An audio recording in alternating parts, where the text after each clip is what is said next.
आप सभी को जय श्री श्याम। आज की वीडियो में बात करेंगे कि चैत्र मास में आने वाली कृष्ण पक्ष की एकादशी का क्या नाम है, एकादशी कब है, व्रत का पारण कैसे करेंगे, क्या खाना पीना है, कब और कैसे होगा।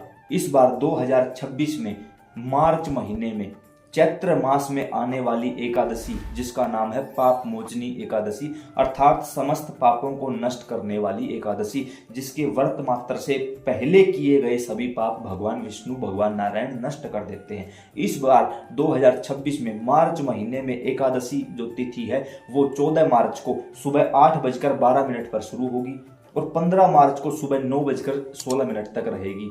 ऐसे में उदया तिथि के अनुसार और द्वादशी युक्त एकादशी का व्रत करना चाहिए। ऐसे में हम सब का पाप मोचनी एकादशी का व्रत मार्च 2026 में 15 मार्च को रविवार के दिन रहेगा। सारा दिन व्रत रहेगा। आप सुबह स्नान आदि से निवृत्त होकर अपने घर में ठाकुर जी को भोग लगाइए। केवल फलों का भोग लगेगा। आपका व्रत हो या ना हो, भगवान का व्रत होता है। केवल फलों का भोग लगाइए तुलसी दल के साथ। तुलसी दल एक दिन पहले उतार के रख लीजिए। तुलसी दल के साथ फलों का भोग लगाइए। आसपास कोई मंदिर है वहां जाके आइए। किसी भी देवी देवता के दर्शन करिए। जितना हो सके नाम जाप मंत्र जाप इत्यादि करिए या फिर घर में बैठ के ताली संकीर्तन करिए, परमात्मा का भजन करिए। याद रहे, आपकी वजह से कोई रोना नहीं चाहिए, आपकी आंखों में किसी की वजह से आंसू नहीं आने चाहिए। काफी प्रेमियों ने यह कहा कि भाई हम तो बाबा के सामने बैठ के रोते रहते, इससे अच्छा तो कुछ हो ही नहीं सकता। इसके सामने बैठकर इसी के लिए रोना, इससे उत्तम कुछ भी नहीं हो सकता। ये एक भाव की दुनिया है, उससे आपको दोष नहीं लगेगा। किसी से अनावश्यक बातें नहीं करनी है, अंदर बाहर की कोई भी चीजें नहीं खानी है।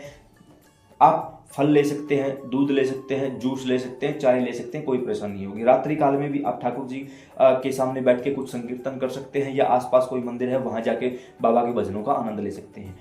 तो व्रत का पारण, इस बार व्रत का पारण 16 मार्च को सुबह 6:30 से 8:54 के बीच में आप अपने व्रत का पारण कर सकते हो।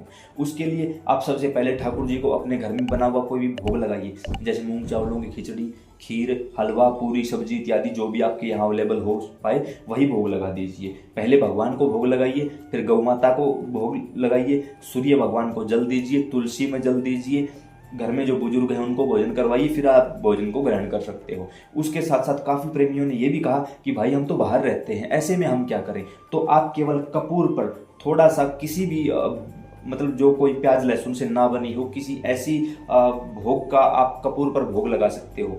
लगे कि ये भी अवेलेबल नहीं है तो आप केवल फल चढ़ा के और सूर्य भगवान को जल दे के अपने व्रत का पारण कर सकते हो। काफ़ी लोगों ने यह भी कहा कि भाई हमारा अलग अलग व्रत चलता है, जैसे एकादशी का व्रत रविवार को है तो सोमवार को कोई और व्रत आया तो केवल सूर्य भगवान को जल दे दीजिए, भगवान को भोग लगा दीजिए, आपका व्रत पारण मान लिया जाएगा। उसी समय आपका दूसरा व्रत शुरू हो जाएगा।